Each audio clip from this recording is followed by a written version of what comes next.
the Timbers make it 4 in a row over the Seattle Sounders, and that 4 number is kind of ominous because after going down 1-0, the Timbers score 4 goals in a row. For post-game on the pitch, I'm Asvita Maraire. He's John Marshall. John, 4-4-4. What do you got? It was, from a Sounders perspective, a collapse. They played really well for a good amount of the match, up until the 70th minute when they take the lead, look the better side, and a bicycle kick goal for the Timbers starts this massive collapse to turn out to a 4-1 win for Portland. Just not good enough from Seattle on the day. A Portland side who was struggling coming into this match now gets a great lift out of this. Schmetzer said we had a chance to put them away and add to their misery, and they didn't do that today. Did the defense get stretched? I know everybody's saying at the 6-minute mark, but really Brian said when you look at and we're going to show that video in just a second, some press conference, post-game conference stuff, but were they getting stretched already before that goal? A little bit. I think the Timbers really reacted well to going down 1-0. They turned the switch on, came out firing, and really put the Sounders under a lot of pressure. They were starting to stretch the back line, stretch the defense, forcing guys to come out off the back line to step up to the ball and then making the pass into that open space. You look at the first 70 minutes or so and compare that to the last 20, it looks like a very different game. Yeah, let's go back to what you're saying in terms of the 70-minute mark, yes, but I think you're on to something there because what started happening probably at the 55-minute mark is the game got stretched. Yeah. It was a free-flowing game, and the Sounders were up 1-0. And some of the players were saying, "Hey, maybe that's when you grind out the win, and maybe that's when you don't try to get in a track meet with them because the defense was stretched, and even on the goal, the center backs and whatnot." So could it maybe possession have been the key here for the Sounders a little bit more? I definitely think so. They were much better on the ball when they had sustained periods of possession. I don't know how much, after scoring the goal, how much of it was a mental let-off versus, just being outplayed by Portland. This was a very open game for much of the match. Seattle was really putting a lot of players into the attack, trying to get a second goal.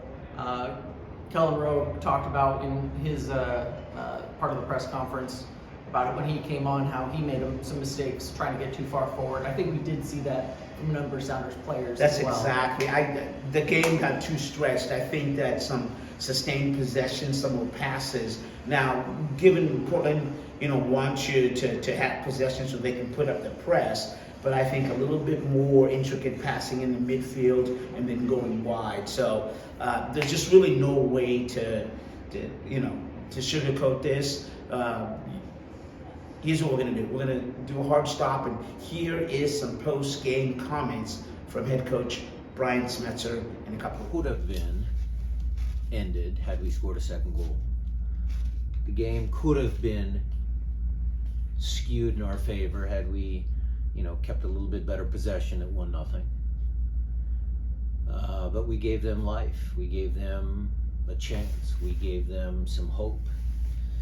And then after they scored the first goal, which again, it's going to be on the highlight reel. Everybody's going to, see the bicycle kick.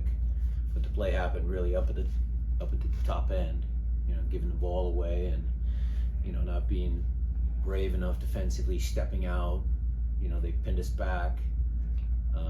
But the end result is going to be Golden Week. Second goal, again, a defensive mistake, and it just started steamrolling.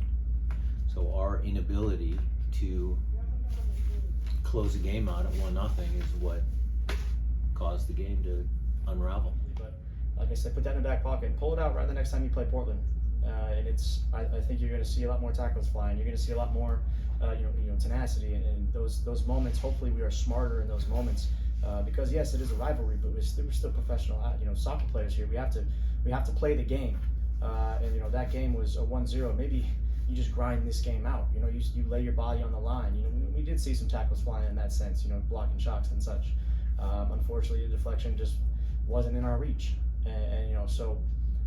Do I see the rivalry going anywhere? Absolutely freaking not. I made sure not to cuss there. Look, I know that these guys, young, old, middle, whatever, guys who've been in the rivalry for a while, guys who have not. This is one that we always have circled on the schedule. So can't wait to play them again. Instinct against a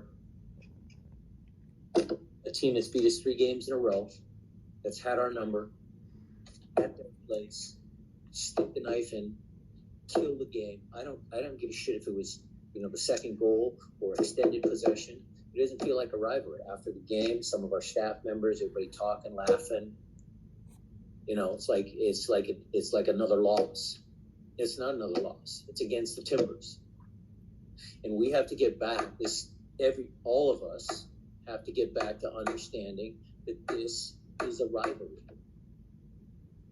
And that's what I said to everybody. Okay, so there you go. Some pretty emotional comments. What do you take away from that, John? Personally, I like to see how upset Spencer is. I think his mentality for this rivalry is that you have to win. And not just win, but put them into the grave, so to speak.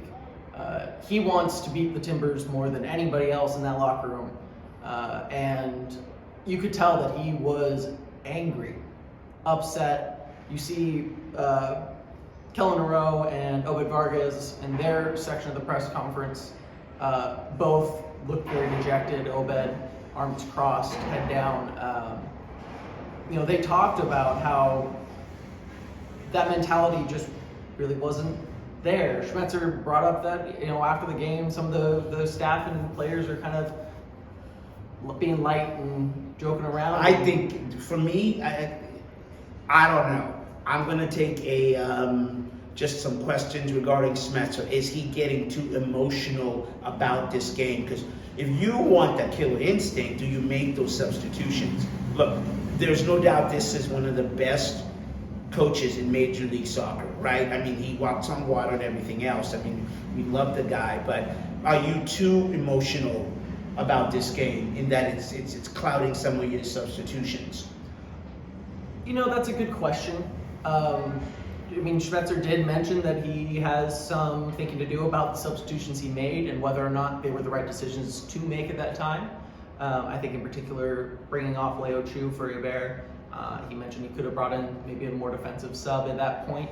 I don't know if that is an issue emotionally for Schmetzer. I think obviously he is going for the extra goals, going for an attacking mentality. I don't know if that's because of his emotions in this game or if it was a tactical decision that ultimately doesn't work out. I think one seeps into the other, but sure. to not to get on Spencer so much, and that's why he's a great coach, because he really looks at it, and all the great coaches will always say, hey, it's on me. Let me take a look at where I put the players. But as far as Raul Ruiz, he was on a pitch count, and obviously you missed Christian Roldan. Pretty much, they probably knew yesterday, right? So there's a little bit of scrambling there. But you know what, one game does not a season make. It'll be, where does the Timbers go from here, and where do the Sounders go from here? That's really the key. Is how do you rebound from this? And but they've got, they'll practice this week, right? Because they've got, but Jordan Morris is going to the U.S. National, and Christian Roldan doesn't look like he is. So, one takeaway from this game for you? Or a couple. I mean, it's hard to look at this game and from a Sounders standpoint and not be incredibly disappointed. And I think this was one of the worst performances they've had on the season. The way that they collapsed in the last 20 minutes of the match and really just turned off is concerning to me. I want to see how this team can rebound from this. disappointing loss and see how they can grow so that in similar situations down the line, it doesn't fall apart like it did tonight. Yeah, I'm fine with it. I mean, I'm taking the analytical approach. It's a lesson learned. The sky isn't falling, but you want to learn these lessons early because the Seattle's an interesting team. I kind of slipped on the Seahawks as well because what you have is you have some veterans and some young players, and there has to be a synergy, and for the young players to learn about these games, and also the veterans is for them to also get that knowledge to the young players. So, yeah, you know what? If you're going to lose, they don't want to lose to the rival, but you know what? You lose to these guys, it'll stick with you for the rest of the season. So, for John Marshall, I'm Asprilla Mara. Thank you all for watching. This is post game from the pitch from Providence Park in Portland.